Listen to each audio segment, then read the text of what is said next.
કટાર બેસી પરમપિતા પરમાત્માનું નિજ નામ ઓમ ઊંડો શ્વાસ લઈ 3 વાર ઓમકાર ધ્વનિ કરીએ. ઓ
ઓમ વિશ્વાની દેવ સવિતર્દુરિતાની પરાશુવ યત ભદ્રમ તન્ન આશુવ.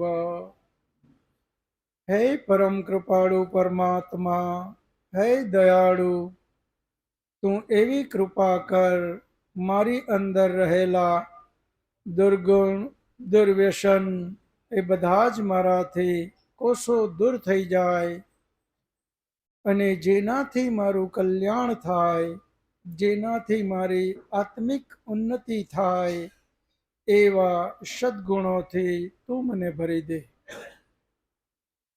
સૃષ્ટિ સંવત 1,96,53,127 વર્ષ, વિક્રમ સંવત 2083, પરસોત્તમ મહિનો અધિક જેઠ સુદ પૂનમ, દિનાંક 31/5/2026 રવિવાર.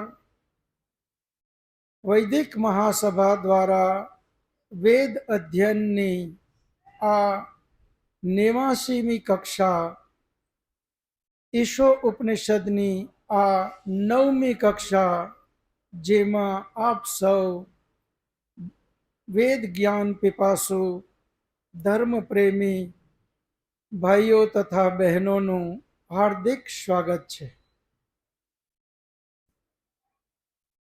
આપણે ઈશો ઉપનિષદની 8 કક્ષા પૂરી કરી. આ 9મી કક્ષા છે. ઈશો ઉપનિષદનો પ્રથમ મંત્ર, જે આધ્યાત્મિક ધર્મનો પ્રાણ કહી શકાય એવો આ મંત્ર, જેના ઉપનિષદના ઋષિ સત્યવ્રત સિદ્ધાંત અલંકારજીએ પહેલા મંત્રના 4 મહાવાક્યની વાત કરી, જેમાં 2 મહાવાક્ય આપણે પૂર્ણ કર્યા. આજે ત્રીજું મહાવાક્ય શરૂ કરવાનું છે.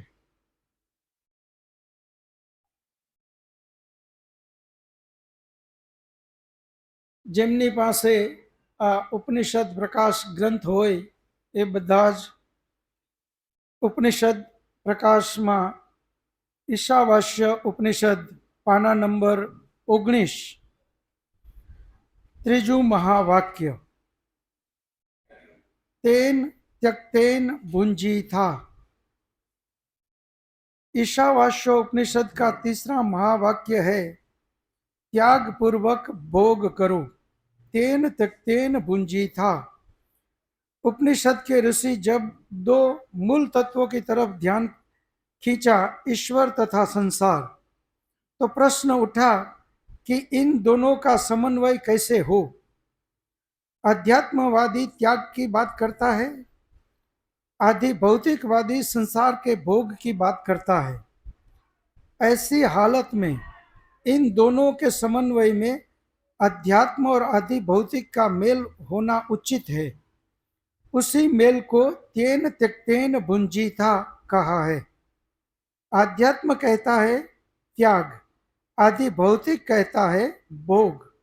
इन दोनों के मेल से बनता है त्याग पूर्वक भोग। उपनिषद के पहले महावाक्य ने कहा कि संसार में वही बस रहा है, जो जहां बसता है वही तो उसका मालिक होता है। संसार के कण कण में वही बस रहा है, इसलिए कण कण का वही मालिक है। कितनी विशाल पृथ्वी है, समुद्र का कोई अंत नहीं, नदियां हैं, पहाड़ है। इस पृथ्वी से ऊपर नीचे सूर्य, चांद, तारे हैं, लोक महालोक है। इन सब में वही बस रहा है। इस उपनिषद की प्रतिज्ञा है, जब वही बस रहा है सब जगह, तब जो छोटा सा घर मैं बनाकर बैठा हूँ, छोटी सी दुनिया बनाकर उसे अपना समझ बैठा हूँ, यह कितनी हिमाकत है। यह सब उसी का मेरे तेरे के लिए दिया हुआ है। तेन त्यक्त। उपनिषद का ऋषि इस महावाक्य में दो बातों की तरफ हमारा ध्यान खींच रहा है। पहली बात यह है कि जिस किसी के पास भी जो कुछ है वह उसका नहीं है, वह भगवान का है। इसलिए उसका भोग करते हुए उसी को मालिक समझते हुए उसका भोग करना उचित है, अपना समझ कर नहीं। दूसरी बात यह कि संसार में भोगने का नियम ही वह है कि भोग तभी भोगा जा सकता है जब उसे त्याग पूर्वक भोगा जाए। जो भोगने के लिए भोगता है वह भोगों को नहीं भोग सकता, भोगों से स्वयं भोगा जाता है। इन दोनों बातों का अभिप्राय क्या है? આપણે ઉપનિષદ પહેલો મંત્રમાં 3 મહાવાક્ય. પહેલું મહાવાક્ય ઈશાવાસ્યમ ઇદમ સર્વમ. બીજું મહાવાક્ય યત કિંચિત જગત્યામ જગત. અને ત્રીજું મહાવાક્ય તેન ત્યક્તેન ભુંજીથા. આપણે શરૂઆતમાં વેદ ત્રૈતવાદને માને છે આ વાત કરી હતી. વેદ છે એ ત્રૈતવાદને માને છે. એક પરમાત્મા, બીજા પ્રકૃતિ અને ત્રીજું જીવાત્મા. આ ત્રણેયને વેદ નિત્ય માને છે. વેદમાં સ્વયં પરમાત્માએ આ ત્રણ તત્વને નિત્ય કીધા છે અને એમ કહી અને ત્રૈતવાદને આપ્યો છે. આજે આધ્યાત્મિક જગતમાં આ ત્રૈતવાદ સિવાય અનેક બીજી માન્યતાઓ ચાલે છે, પરંતુ સ્વયં પરમાત્માએ વેદમાં કીધું કે આ ત્રણ તત્વ નિત્ય છે અને એ ત્રણે ત્રણ તત્વને યજુર્વેદના 40મા અધ્યાયનો આ પહેલો જ મંત્ર, જેને આપણે ઈશાવાસ્ય ઉપનિષદનો પહેલો મંત્ર કહીએ છીએ, જે વેદનો જ એક મંત્ર છે. અને એમાં એમણે એમ કીધું, પહેલું મહાવાક્ય ઈશાવાસ્યમ ઇદમ સર્વમ. એમ કહી અને પહેલો પરમાત્માને સ્વીકાર કર્યો. પરમાત્મા સર્વત્ર છે. બીજું મહાવાક્ય આપ્યું યત કિંચિત જગત્યામ જગત. પરમાત્મા દરેક જગ્યાએ વસેલો છે. તો ક્યાં? તો કે આ જે કાંઈ બ્રહ્માંડમાં નરી આંખે દેખાય છે અથવા તો નથી દેખાતું, એ દરેક જગ્યાએ. તો બીજો સ્વીકાર કર્યો આ પ્રકૃતિનો, પેલો સ્વીકાર કર્યો પરમાત્માનો, ઈશાવશ્યમ ઇદમ સર્વમ. ક્યાં? તો કે જ્યાં પણ આ બ્રહ્માંડમાં જે કાંઈ છે બધામાં, તો એનો મતલબ પરમાત્મા સિવાય એક બીજું પણ તત્વ છે જેમાં એ સમાયેલો છે. અહીંયા એવો શબ્દ નથી કે એ હું પરમાત્મા, પરંતુ પરમાત્મા પોતે એમ કહે છે કે હું આ બધામાં સમાયેલો છું. એનો અર્થ એ થાય કે પરમાત્મા જુદો અને પ્રકૃતિ પણ જુદી, એમાં એ સમાયેલો છે, એમાં એનો વાસ છે. આપણે બધા જ નાનપણમાં જે શબ્દ વાપરીએ કે પરમાત્મા તો કણ કણમાં વસેલો છે, તો એ પરમાત્મા જુદો અને પ્રકૃતિ એ પણ જુદી, આ બે તત્વનું સ્વીકાર કર્યો. અને આજે એક મહાવાક્ય આપ્યું, તેન ત્યક્તેન ભુંજી થા, આ ત્રીજું મહાવાક્ય. હવે અહીંયા આજ્ઞા છે. એક તો પરમાત્મા નિત્ય, બીજું પ્રકૃતિ નિત્ય. પ્રકૃતિ જળ છે અને જળને ન વિચાર છે, ન નિર્ણય લેવાની શક્તિ છે, ન બુદ્ધિ છે. એટલા માટે આદેશ જળને હોઈ ન શકે. તો ત્રીજું વાક્ય આપ્યું, તેન ત્યક્તેન ભુંજી થા, ત્યાગપૂર્વક આનો ભોગ કર. એ ત્યાગપૂર્વક ભોગ કરવાની જે વાત કરી, તો એ ન પરમાત્મા પોતાના માટે વાત કરે, પ્રકૃતિ જળ છે એટલે એના માટે પણ વાત ન હોય. એટલે ત્રીજું એક સત્તાને સ્વીકાર કરી અને એને પ્રતિપાદન અહીંયા કરી, અને એ છે જીવાત્મા, મનુષ્ય. હે મનુષ્ય, પરમાત્મા કે હું તો સર્વત્ર છું, અણુ અણુમાં વસાયેલો છું. ક્યાં? તો કે આ પ્રકૃતિમાં.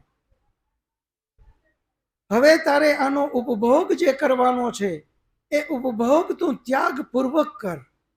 એટલે ત્રીજી સત્તાને સ્વીકારી, અને એ છે જીવાત્માઓ. તો વેદનો જે અટલ નિયમ છે, ત્રણ તત્વ નિત્ય, એક પરમાત્મા, બીજી પ્રકૃતિ અને ત્રીજો જીવાત્માઓ. આ ત્રણને આ પેલા મંત્રમાં એમણે પ્રતિપાદન કરી અને ત્રણ સત્તાને નિત્ય ગણાવી. અને જીવાત્માઓ મનુષ્યને આદેશ કર્યો કે હે મનુષ્ય, આ પૂરું બ્રહ્માંડ તો પરમાત્મા કે મારી માલિકીનું છે. હું એનો બનાવનારો છું, હું એનો રચયિતા છું, હું એ દરેક વસ્તુની અંદરમાં વસેલો છું. અને તું આનો જે ઉપભોગ કર, તો એ ત્યાગપૂર્વક ઉપભોગ કર. હવે અહીંયા પ્રશ્ન એ આવે કે એક તો ભોગવવું અને બીજો શબ્દ છે ત્યાગ. હવે આ બે વાત કોઈ કાળે શક્ય બને નહીં. કાં તો ત્યાગ કરવાની વાત આવે અને કાં ભોગવવાની વાત આવે. સમાજની અંદરમાં બે અલગ અલગ વર્ગ અને ત્રીજો વેદની આજ્ઞાનું પાલન કરનારો વર્ગ, આ ત્રણ અલગ અલગ વર્ગ બન્યા. એક વર્ગ એ બન્યો ભોગ કરો. પરમાત્માએ કીધું છે કે આ સૃષ્ટિ હું હે જીવાત્મા, હે મનુષ્ય તારા માટે બનાવું છું. તો હવે જ્યારે પરમાત્માએ આ સૃષ્ટિ મનુષ્ય માટે જ બનાવી હોય, તો આનો થાય એટલો ઉપભોગ કરો. એક ભૌતિકવાદી ભોગવાદી એક જથ્થો આવ્યો, એમણે આ સંસારનો માત્ર ઉપભોગ એ જ એનો લક્ષ્ય બનાવી લીધો અને આ સંસારને થાય એટલો ઉપભોગ કરવા માંડ્યો. પૈસો કમાણો, એ પૈસાને માત્ર પોતાના માટે રાખ્યો. સતત પૈસો કમાય અને એનો સતત ઉપયોગ માત્ર પોતાના માટે. જે કાંઈ રોડ રસ્તા જ્યાં પણ એના માટે એને ઉપભોગની વાત આવી, એમણે માત્ર પોતાનો જ વિચાર કર્યો અને આ બધો જ ઉપભોગ એ રીતે કરવા માંડ્યો કે જ્યાં કોઈ નિયમ નહીં. વ્યવહારિક જીવનમાં પણ આપણે જોઈએ, સરકારે એક રોડ બનાવ્યો અને કીધું કે આ પબ્લિક માટે આ રોડ છે. આપણે એ રોડ ઉપર એટલી સ્પીડમાં દોડવા માંડ્યા, ન નિયમનું પાલન, ન બીજાની કોઈની વ્યવસ્થાનું જોવાનું. સરકારે કીધું કે આ રોડ તમારા માટે છે, હવે આનો થાય એટલો ઉપભોગ કરો. બેફામ ગાડીઓ ચલાવી, બેફામ ગાડીઓ ચલાવીને તરત જ એનું પરિણામ એ આવ્યું કે એમણે એક્સિડન્ટ કર્યા. પોતાના જીવનને દાવ પર લગાવી દીધું. પરમાત્માએ એમ કીધું કે હે મનુષ્ય, મેં તને બોલવા માટે સરસ મજાનું જીવા આપી છે, તને ઘ્રાણેન્દ્રિય આપી છે, હું તને સ્વતંત્ર બનાવું છું. જેવી સ્વતંત્રતાની વાત આવી, પોતાનું મોઢું, હમણાં એક અહીંયા સૂત્ર આવ્યું હતું, આ મારું માથું છે. સ્કૂટર ચલાવવામાં બોર્ડ મારીને નીકળ્યા, આ મારું માથું છે, મને કોઈ હેલ્મેટ પહેરવાનું કહી ન શકે. એ આ જ વિચારધારાનો એક ભાગ છે. આ મારું મોઢું છે, હું જે ખાઉં, જે કાંઈ પીઉં, મને કોઈ કહી ન શકે. મારી વાણી છે, હું જેમ બેફામ બોલું, મને કોઈ કહી ન શકે. એમણે ક્યાંય ન સમાજનો વિચાર કર્યો, ન નિયમનો. આ એક જથ્થો જેમણે આ સંસારની અંદરમાં ખૂબ જ મુશ્કેલીઓ ઊભી કરી, એવો જ એક બીજો જથ્થો, એમણે એમ કીધું બ્રહ્મ સત્યમ જગત મિથ્યા, માત્ર પરમાત્મા જ સાચો. બાકી આ બધું જ એણે પ્રકૃતિને જ નકારી દીધી, ભૌતિકતાને જ નકારી દીધી. એક જથ્થાએ માત્ર ભૌતિકતાનો સ્વીકાર કરી, આધ્યાત્મનો બહિષ્કાર કર્યો. બીજો જથ્થો જેણે માત્ર આધ્યાત્મને નામે, પરમાત્મા સિવાય બીજું કાંઈ જ નહીં, આ રસ્તાને પકડ્યો. એ રસ્તાને એટલી હદ સુધી પકડ્યો કે એ ધર્મના નામે પોતાના શરીરને, પોતાની વ્યવસ્થાઓને, દરેકને એમણે સતત અત્યાચાર શરૂ કર્યો, પીડાઓ આપવાનું શરૂ કર્યું. કેમ? તો કે આ તો નાશવંત છે શરીર, આને પીડા દેવી જોઈએ. એને તપનું નામ આપ્યું કે હું તપસ્યા કરું છું. એક જથ્થો ભૌતિકવાદ, બીજો જથ્થો આધ્યાત્મવાદ. એક જથ્થાએ માત્ર ભૌતિકતાને પ્રાધાન્યતા આપી અને જીવન નિર્વાહ ચાલુ કર્યો. એક જથ્થાએ માત્ર આધ્યાત્મને જ પ્રાધાન્યતા આપી અને એ પ્રમાણે જીવન ચાલુ કર્યું. રોજ ન્યૂઝપેપરમાં આપણે જોઈએ છે, આને જ આધ્યાત્મ ગણી લીધું, આને જ ભૌતિકતાને જ સુખ ગણી લીધું. જ્યાં પણ ભૌતિકતાના બંગલાઓની વાતો આવે, મોટા મોટા હેડલાઇન બની અને ટીવીમાં આવે, મોટી મોટી હેડલાઇન બની ન્યૂઝપેપરોમાં છપાય. એ છે ભૌતિકતાનો ડાબી બાજુનો રસ્તો. એ જ રીતે એક આવ્યું ધર્મના નામે તપસ્યાઓ. 3 મહિના સુધી અનાજનો દાણો ન લીધો,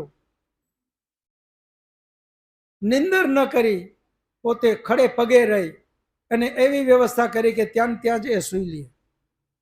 3 મહિના સુધી કઠોર તપસ્યા કરી અને 3 મહિના પછી જ્યારે પણ એ ફરી પાછો અન્ન લેવાનું ચાલુ કરે, મોટી મોટી હેડલાઇનો બને.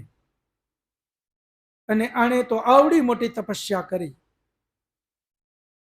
અને 3 મહિના 6 મહિના પછી તો પગમાંથી લોહી નીકળવાના શરૂ થાય. આને તપસ્યા કીધી. અને આ માર્ગ છે જમણી બાજુનો. એક ડાબી બાજુનો છોર પકડી લીધો, જે ભૌતિકવાદ, અને એક જમણી બાજુનો છોર પકડી લીધો, જેણે આધ્યાત્મના નામે આધ્યાત્મવાદ ચાલુ કર્યો.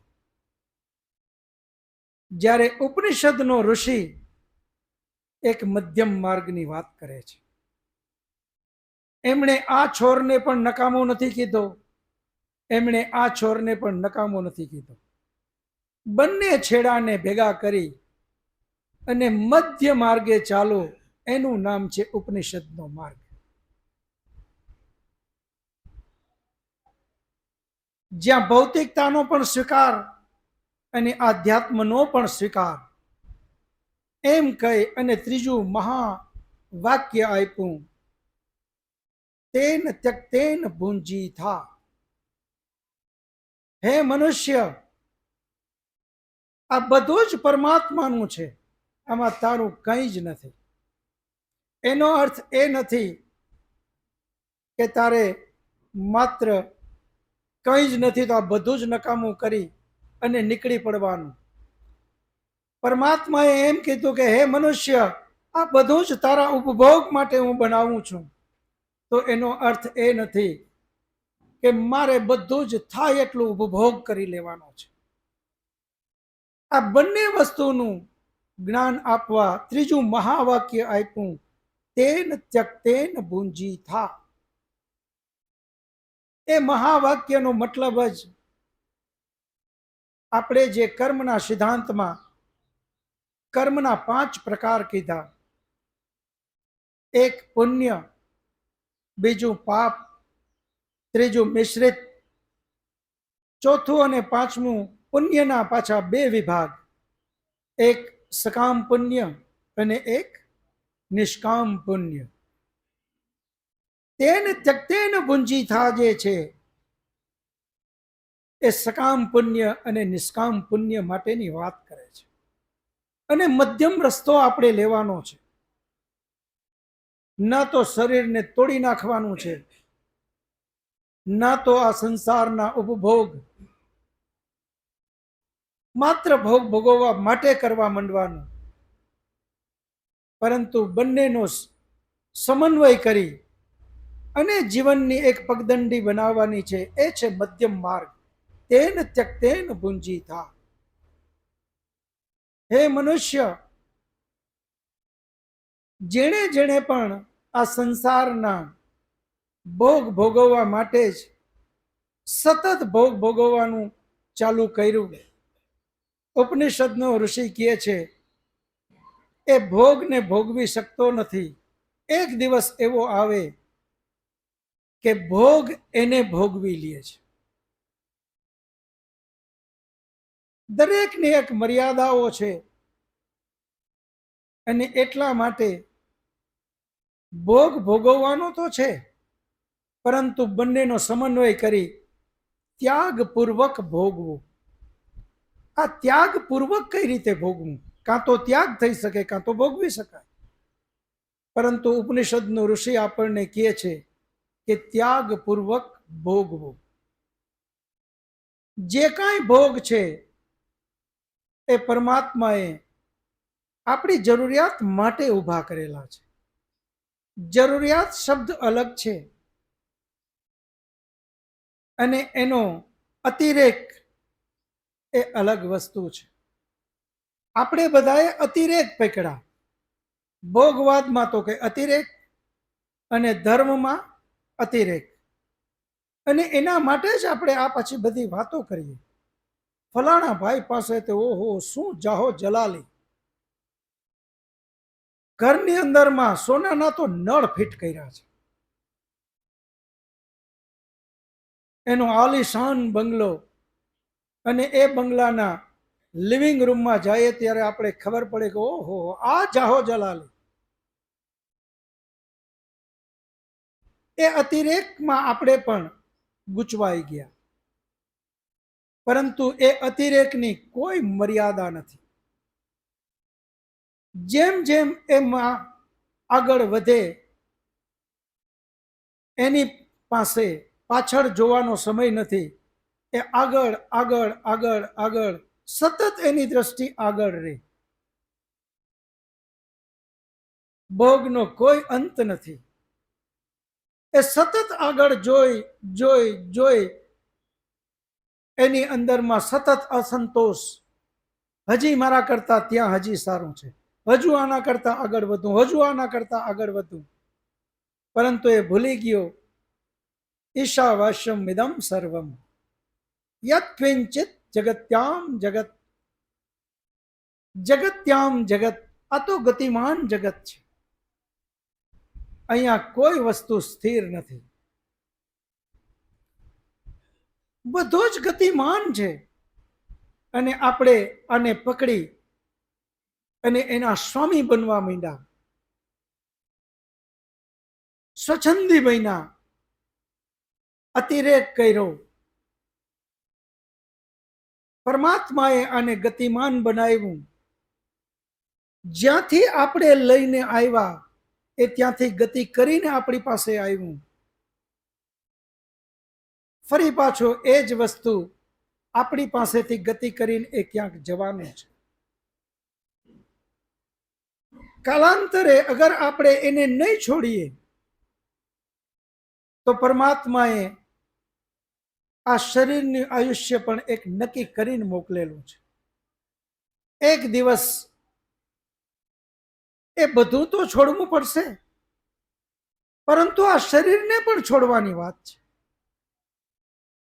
જેના માટે થઈ અને આ સુખ સાહેબી, જે આ કઈ ધન વૈભવ આપણે ભેગો કર્યો, એ શરીરને પણ અહીંયા જ છોડી અને આપણે આગળની યાત્રા કરવાની છે. આપણે આ યાત્રા માટે હંમેશા તૈયાર રહેવાનું છે.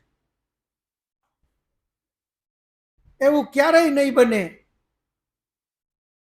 કે આ બધામાંથી કોઈ એક વસ્તુ એ સાથે આવે. એટલા માટે પરમાત્માએ ઉપનિષદમાં કીધું તેન ત્યક્તેન ભુંજી થા. હે મનુષ્ય, આ બધાનો ઉપભોગ કર, પરંતુ એ રીતે કર જે ત્યાગપૂર્વક ભોગવાય. અને ત્યાગપૂર્વક ભોગવવું એટલે કઈ રીતે? આ બધું જ પરમાત્માનું. આની પહેલા એક આપણે ઉદાહરણ આપ્યું. એક અબજોપતિ એનો બંગલો, અને એમાં જે નોકર ચાકર છે, એ નોકર ચાકર એ બંગલાના માલિક કરતા વધારે એનો ઉપયોગ કરે છે. પરંતુ સમય એક એવો આવ્યો કે માલિકને બહુ મોટી નુકસાની આવી ગઈ, બંગલો છોડવો પડશે.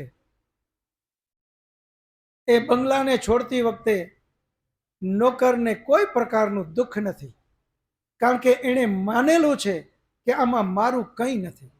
આ તો માલિકનો છે. આનો માલિક કોઈ બીજો છે. હું તો અહીંયા માત્ર સંભાળ લેવા વાળો છું. જે ક્યારેય નથી આવતો એવો જેણે એને માલિક થઈને બેઠો માન્યું છે, એ માણસ દુખી થઈ જશે. કારણ કે એણે એને માલિકપણું ત્યાં માનેલું છે.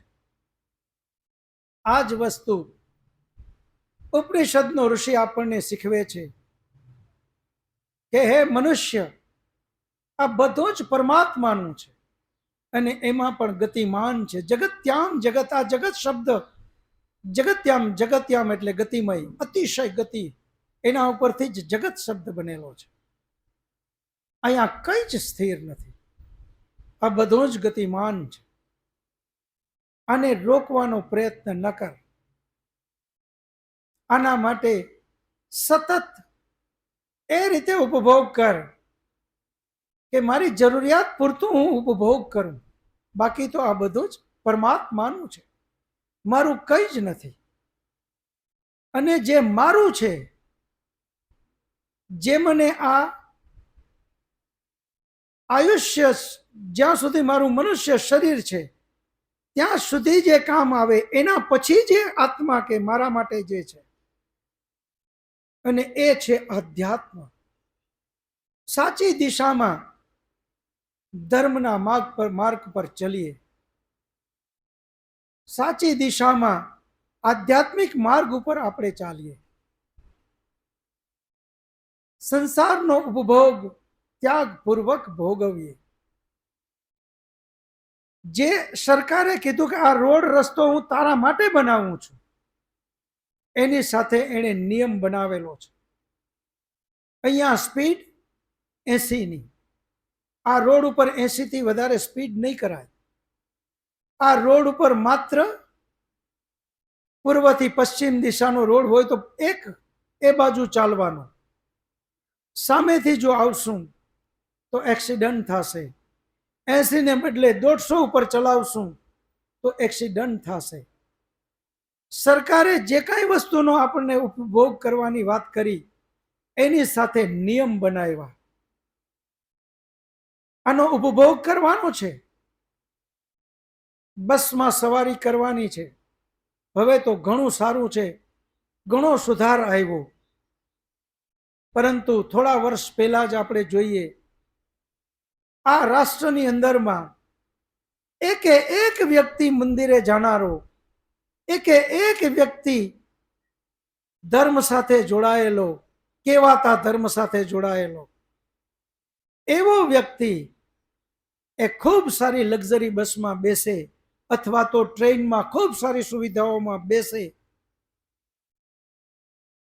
એની સીટ તોડીને લઈ આવે, એની અંદરમાં બલ્બો હોય એને લેતો આવે. સરકારે નિયમ બનાવ્યો છે કે આ ખૂબ સારી વસ્તુ બધી તમારા માટે છે,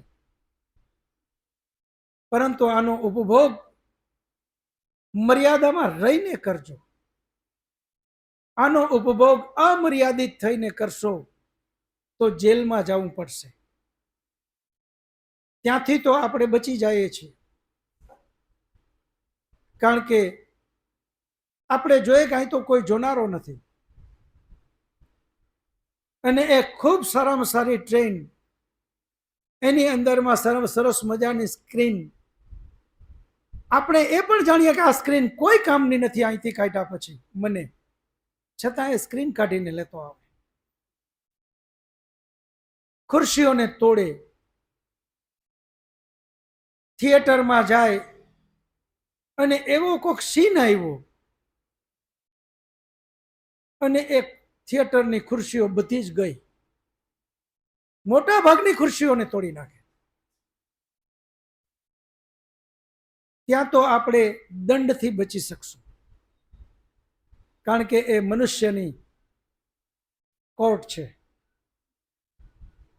મનુષ્યની ન્યાયાલયમાં તો આપણે લાગવગ, આપણો રોફ, આપણી શક્તિ, આપણી ઓળખાણ, આપણો ઋતવો, એ બધાનો ઉપયોગ કરી મનુષ્યની ન્યાયાલયમાંથી તો આપણે બચી શકશું. પરંતુ આ પરમાત્મા છે. પરમાત્માએ આ જ વાત આપણને ઉપનિષદમાં કરી, હે મનુષ્ય, તેન ત્યક્તેન ભુંજી થા. જે કાંઈ છે બધું જ મારું છે. તું અહીંયા આવ્યો એની પહેલા આ હતું, તું અહીંયા છો ત્યારે છે, અને તું વયો જાય પછી પણ આ બધું જ આમ નામ રહેવાનું છે. આમાંથી કાંઈ ઓછું થવાનું નથી. અને એટલા માટે હે મનુષ્ય, તો આનો ત્યાગ પૂર્વક ભોગ કર. જે કાંઈ તારી પાસે છે એનો ઉપભોગ એ રીતે કર જેમ હમણાં આપણે 5 કર્મની વાત કરી. પુણ્યમાં એક સકામ પુણ્ય અને બીજું નિષ્કામ પુણ્ય.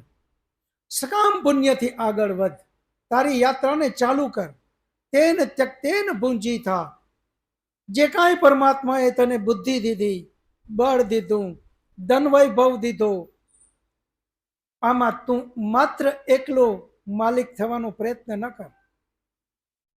આને તું સમાજ માટે, જરૂરિયાતમંદો માટે, જ્યાં તને લાગે કે અહીંયા જરૂરિયાત છે ત્યાં આને પહોંચાડ.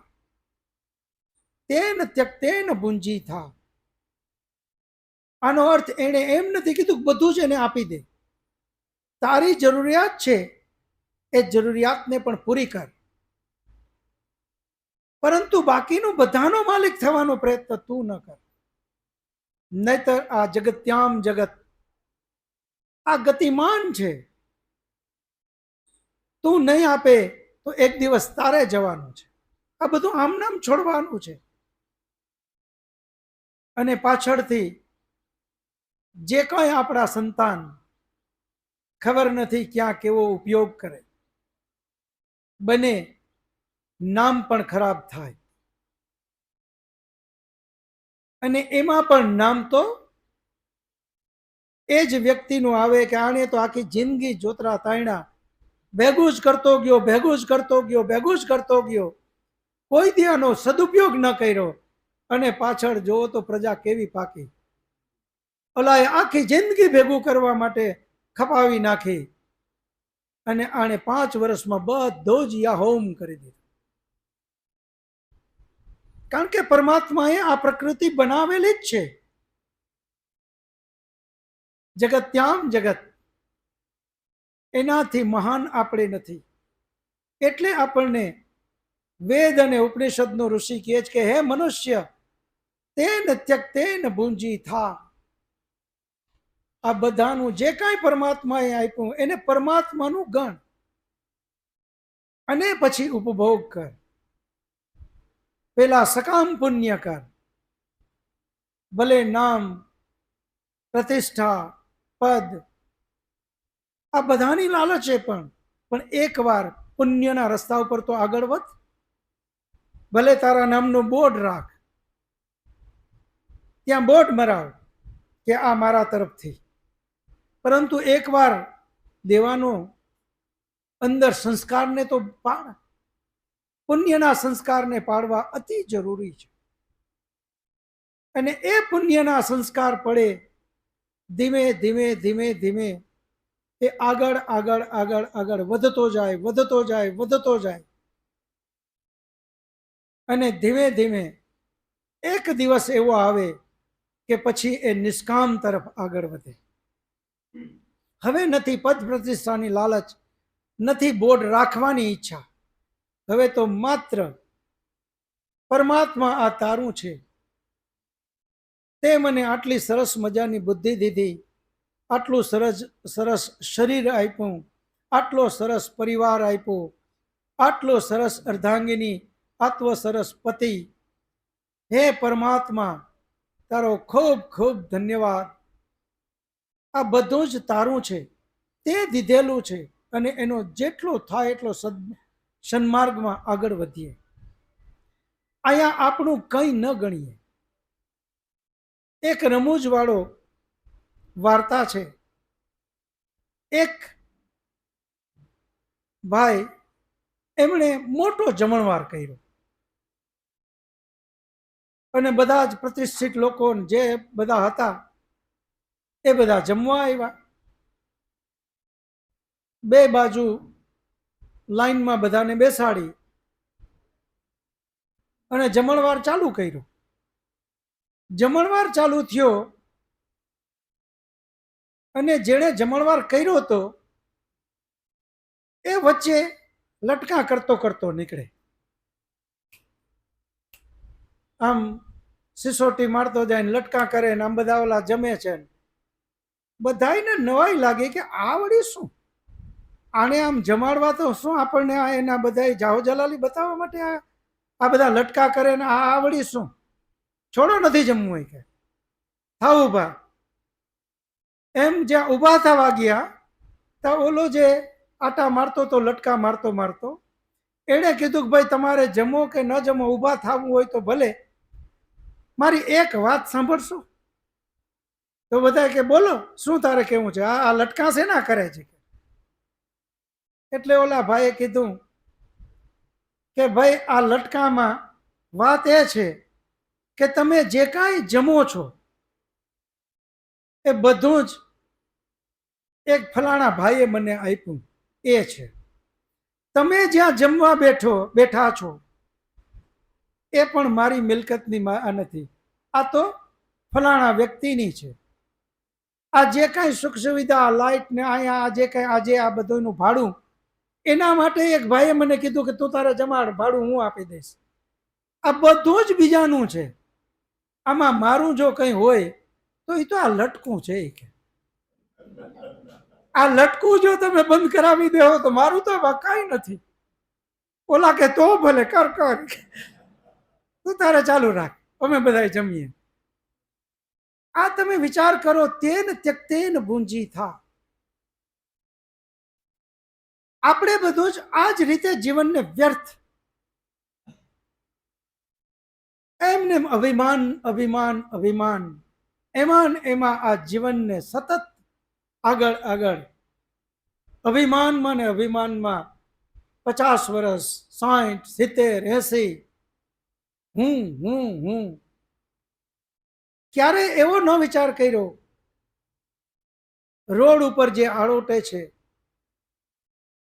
એને એકવાર તો જોઈને વિચાર કરવો તો કે પરમાત્મા આમાં જો બુદ્ધિમાં સેજ કલ ફેરવી દીધી હોત તો એની જગ્યાએ આપણે આળોટતા હોત. આ જે કાંઈ છે પરમાત્માનું આપેલું છે, તેન તક્તેન ભુંજી થા. આનો ગર્વ ન કર. જે કાંઈ ઈશ્વરે આપ્યું બુદ્ધિ એ પણ પરમાત્માએ, અને જ્યાં સતત પરમાત્માની વાત આવે ત્યાં જે આપણે બે પગદંડીની વાત કરી, એક ડાબી બાજુ અને એક જમણી બાજુ, ભૂલથી જમણી બાજુ પગદંડી બાજુ ન નીકળી જાય. ઉપનિષદનો ઋષિ તો મધ્ય માર્ગને પકડાવે છે. તેન ત્યક્તેન ભુંજી થા. ઉપભોગ પણ કરવાનો છે અને ત્યાગ પણ કરવાનો છે.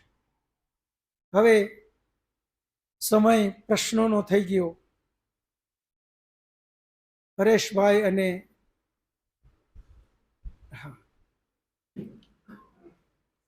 આપણે બધા ઉપનિષદ અને વેદનું અધ્યયન કરવા વાળા છે. આપણે આટલું ખાસ વિચારીએ કે પરમપિતા પરમાત્માએ 3 તત્વને નિત્ય કીધા છે. એક સ્વયં પરમાત્મા, બીજો પ્રકૃતિ અને ત્રીજો આત્માઓ, જીવાત્માઓ. પ્રકૃતિ પણ નિત્ય છે, જીવાત્માઓ પણ નિત્ય છે અને પરમાત્મા પણ નિત્ય છે. એ 3 સત્તા નિત્ય છે. આત્માને શરીર ન માની બેસીએ. જે કાંઈ સુખ સુવિધાઓ છે, જે કાંઈ ધન વૈભવ, જે કાંઈ આપણી પાસે છે એ બધું તો શરીર સાથે સંકળાયેલું છે. આ વાતને સતત યાદ રાખીએ. આપણે આત્મા છીએ, શરીર નથી. હા, આત્માનું શરીર સાધન હોવાથી સુખ અને દુઃખ એ આત્મા સુધી જ પહોંચે છે. એટલે આપણે સુખ અને દુઃખ એનો ઉપભોગ આત્મા જ કરે છે. પરંતુ માત્ર શરીર પૂરતું જે કાંઈ ભેગું કરીએ, એક સ્ટેપ આગળ વધીએ, આત્મા સાથે શું લઈ જવું, આ બધું જો અહીંયા જ છોડી જાય છે, આપણી નજર સામે છે કે આ તો બધું અહીં મૂકીને જ બધા ભાગે છે, તો હવે સાથે શું લઈ જાય? એ છે તેન ત્યક્તેન ભુંજી થા. આજનું આ ત્રીજા મહાવાક્યનું ખૂબ અધ્યયન કરીએ. હવે કોઈ પ્રશ્ન હોય તો? સરસ દીકરી, બહુ સરસ. ચિત્રાનો પ્રશ્ન એ છે કે પરમાત્મા સર્વત્ર હોય, પરમાત્મા બધે હોવા છતાં એક સજ્જન વ્યક્તિ એનું સારું કર્મ કરે છે, જ્યારે એક દુર્જન વ્યક્તિ એનું પણ કામ કરે છે, ખોટું કામ પણ સતત થાય છે. પરમાત્મા હોવા છતાં આ ખોટું કામ શું કામે થાય છે? તો એના મુખ્ય કારણ 3. પરમાત્મા નિત્ય છે, પ્રકૃતિ પણ નિત્ય છે, અને જીવાત્મા પણ નિત્ય છે. જીવાત્માને પરમાત્માએ બનાવ્યો નથી. જો પરમાત્માએ જીવાત્માને બનાવ્યો હોત તો એ એવો જ બનાવત કે જીવાત્મા ખોટું કરે જ નહીં. પરંતુ પરમાત્માનો ત્યાં એના ઉપર કોઈ અધિકાર નથી, કારણ કે જીવાત્મા અલગ સત્તા છે ચેતન, અને પરમાત્મા એક અલગ સત્તા છે ચેતન. માત્ર પરમાત્મા દંડ આપવા માટેનો અધિકારી છે. તારી સ્કૂલમાં બેટા 25 વિદ્યાર્થીઓ છે, એ 25 વિદ્યાર્થીઓને તે એમ કીધું કે આમ જ આપણે બધાએ આ લેસન શીખવાનું છે, કરવાનું છે. એમાંથી એક વિદ્યાર્થી તોફાની છે, એ બાકીના બધા જે લેસન કરે છે એમાં પણ વારે વારે કંઈ ને કંઈ ખલેલ પહોંચાડે છે. તે 25 આજ્ઞા કરેલી સમાન છે, ક્લાસરૂમ સમાન છે. 24 બરાબર કાર્ય કરે છે, એક બરાબર કાર્ય નથી કરતો.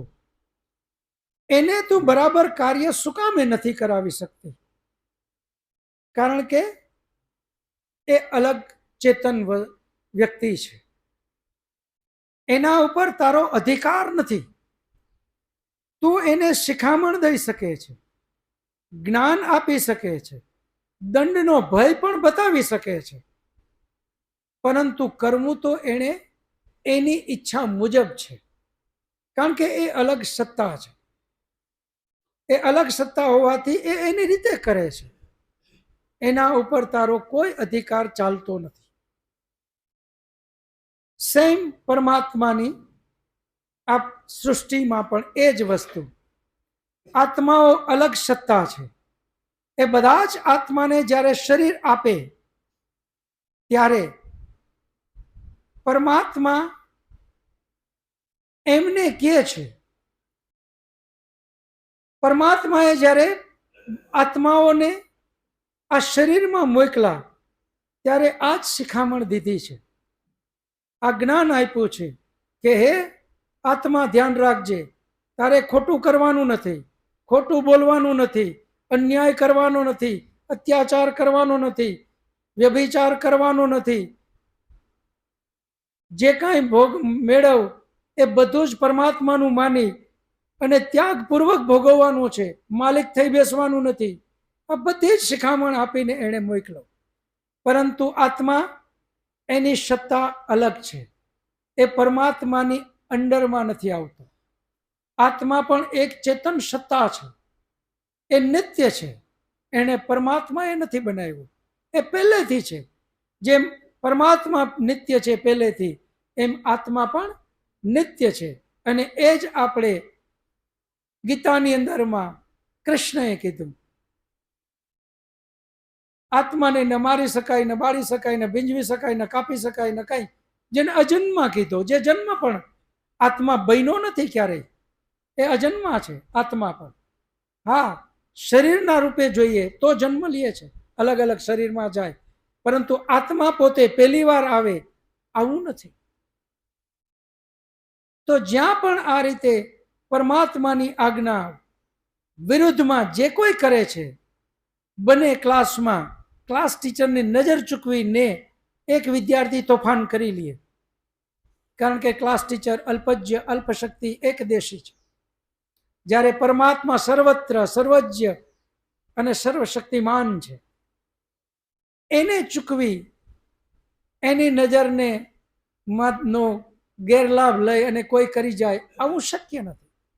જે કોઈ ખરાબ કર્મ કરે છે, જે કાંઈ અત્યાચાર કરે છે, એને પરમાત્માનો દંડ મળે મળે અને મળે જ.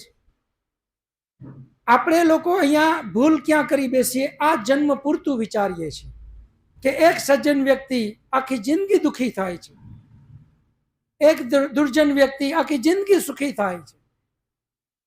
પરંતુ પરમાત્માની જે આ સૃષ્ટિ છે, એની ઉંમર 60, 70 કે 100 વર્ષ નથી, એની ઉંમર તો અનંત છે. આત્માની ઉંમર પણ અનંત છે. આ જન્મમાં જે કાંઈ એણે કર્મ કર્યા છે, સારા અથવા ખરાબ, એ પછીના જન્મમાં ફરી પાછો એ શરીર લે છે. એ વખતે એણે એનું ફળ ભોગવવું પડે અને ભોગવવું જ પડે. જે વેદનું ચિંતન કરે છે, જે ઉપનિષદનું ચિંતન કરે છે, એમના માટે આ ખાસ એ ક્યારેય હતાશ ન થાય. જે કાંઈ દુઃખ આવે એને બરાબર સમજે. એ બને કોઈના કર્મનું પરિણામ હોઈ શકે, કોઈના કર્મનો પ્રભાવ પણ હોઈ શકે, અને આપણા કર્મનું ફળ પણ હોઈ શકે. પેલા ફળની વાત કરે, પરમાત્માને પ્રાર્થના કરે કે હે પરમાત્મા, પૂર્વે મારાથી જે કાંઈ ખોટા કર્મો થઈ ગયા હોય અને એનો જે મને દંડ મળવાનો હોય, તો હે પરમાત્મા અત્યારે જ આપી દેજે.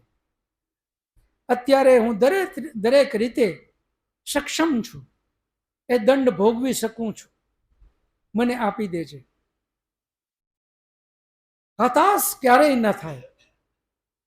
એ દંડ જે કાંઈ આવે એને હસતા મોઢે સમજદારી પૂર્વક સહન કરે. જ્યારે સમજદારી પૂર્વક આવશે ત્યારે એને એ દુઃખી નહીં કરી શકે, કારણ કે દુઃખ સાપેક્ષ છે. એ કમ્પેરિઝન થાય છે. એકનું એક દુઃખ એક વ્યક્તિને બહુ મોટું લાગે કે ઓહો મરી ગયા, રડવા માંડે. એ જ દુઃખ એક વ્યક્તિને એમ થાય કે આ તો ચાલે, આટલું દુઃખ આવ્યું, સહન કરી લ્યો. અને એક સંત વિદ્વાન, એના ઉપર તો કોઈ અસર જ ન થાય, એને એ દુઃખ બિલકુલ ચલિત ન કરી શકે. જો દુઃખ દુઃખી જ કરતું હોત તો એ બધાને એક સમાન દુઃખી કરે, પરંતુ એનું દુઃખ, એનું ચિંતન, એનું મનન, એનું આધ્યાત્મિક લેવલ, એની સમજદારી, એનું ત્યાગપૂર્વક ભોગવવાનું જે વાત, તેન ત્યક્તેન ભુંજીથા, એને ક્યારેય દુઃખી નહીં કરી શકે. અને બીજો જે ખરાબ વ્યક્તિ છે, જે આપણે દેખાય છે સુખી, એનું જોઈ અને ગલત રસ્તા ઉપર પણ નહીં જાય, કારણ કે એને એ પણ ખબર છે કે અત્યારે જે એ સુખી છે, પરંતુ એ જે કાંઈ કર્મ કરે છે એનો દંડ પરમાત્મા એને અવશ્ય આપશે. આજે નહીં તો આવતા જન્મમાં એને એ દંડ ભોગવવો જ પડશે. મારે એ બાજુ નથી જવું, હું એનું જોઈને એ પાપના રસ્તા ઉપર મારે નથી ચાલવું. આમ જે પોતે સતત વિચારે એ આ બધા જ દુઃખમાંથી બહાર નીકળી શકશે. હવે કોઈ પ્રશ્ન? ભરતભાઈનો પ્રશ્ન એ છે કે આપણો પેલા જ મંત્રનું પેલું જ મહાવાક્ય, અને પરમાત્મા તો ચેતન છે, અને એ ચેતન દરેક જગ્યાએ વસેલો છે, તો આ બીજું પ્રકૃતિ એ જળ શું કામે? હવે અહીંયા આપણે બે વિભાગ કરીએ. આ ઉદાહરણને માત્ર ઉદાહરણના એક ભાગ રૂપે સમજવું. ઉદાહરણ ક્યારેય 100% સિદ્ધ ન થઈ શકે. 100% તો જે મૂળ હોય એ જ સિદ્ધ થાય. એને સમજવા માટે જે ઉદાહરણ છે એને ઉદાહરણ રૂપે લેવું. જેમ કે આ જે ભવન છે, આ ભવનની અંદરમાં આપણે બધા જ અત્યારે આટલા બધા બેઠા છીએ, તો આ ભવન ચેતન શું કામે ન કહેવું? તો એટલા માટે કે આપણે અલગ છીએ અને આ ભવન અલગ છે. એ જ રીતે આ શરીર, જેમાંથી આ માઇક બન્યું, જેમાંથી આ મોબાઈલ બન્યો, એમાંથી જ આ શરીર બનેલું છે, 5 મહાભૂતમાંથી. અને આ જળ છે. આની સાબિતી એ છે આ જળની કે જ્યારે આમાંથી આત્મા ચેતન તત્વ નીકળી જાય પછી આ શરીર ન સુખ થાય, ન દુઃખ થાય, ન કોઈ જાતની એમાં સંવેદનાઓ રહે. એ જ મુખ્ય છે કે આ જળ છે, આ શરીર જળ છે. એની અંદરમાં આત્મા છે. આત્મા અલ્પ શક્તિ છે, અલ્પજ્ય છે. પરિણામે આત્માને સુખ અને દુઃખ ભોગવવું હોય તો સાધન વગર એ ભોગવી શકતો નથી. આપણે જેમ અગાઉ પણ ઉદાહરણ દીધું હતું કે આ હાથમાં ઓપરેશન કરવું છે, ફ્રેક્ચર થયું છે, સળિયો નાખવો છે, અહીંયાથી એવા ઇન્જેક્શનો દઈ દઈએ કે હવે અહીંયા આપણી નજર સામે એને કાપે, નજર સામે સળિયા નાખે, આપણને કોઈ પણ જાતનું સુખ અને દુઃખનો અનુભવ જ નથી. શું કામે? આ જળ છે. એને કઈ સુખ દુઃખ થવાનું નથી. સુખ દુઃખના મેસેજ જે અંદર જાય છે એ છે સુખ દુઃખનો અનુભવ કરનારો આત્મા. આ જળ છે એ નક્કી છે, એટલે એને સુખ દુઃખ નથી.